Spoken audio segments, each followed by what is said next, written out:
Hello everyone, welcome back to our channel Login Assist. In this video, I will guide you on how to log in AOL account. So if you also want to log in AOL account, this video is just for you. Follow the simple steps and you'll be able to do it. So logging into your AOL account is actually very simple. For that, first of all, what you have to do is launch open any browser of your choice. You can see over here, I've opened Google Chrome. Now simply click on the search bar that you can see at the top.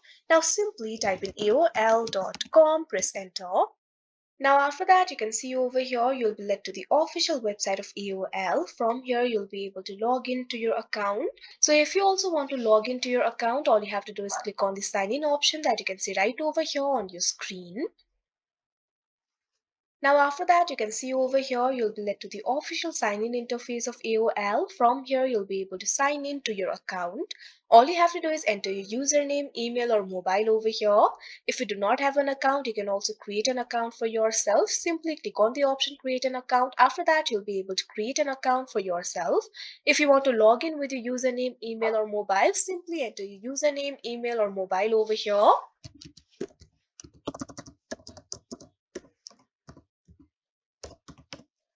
Now after you enter your username, email or mobile, simply click on the next option that you can see on the screen. Now after that you can see over here you'll be led to this kind of interface. All you have to do is enter your password over here. Simply enter your password. If you have forgotten your password, click on the option forget password. After that you'll be able to reset it. Otherwise simply enter your password over here. If you want to check your password, click on the eye icon. After that, you'll be able to check your password. Now, after that, what you have to do is click on the next option that you can see on the screen. Now, after that, you can see over here, you'll be logged into your account. So that is how you log in AOL account. I hope you found this video helpful. Thank you for watching. Make sure to like, share and subscribe to our channel.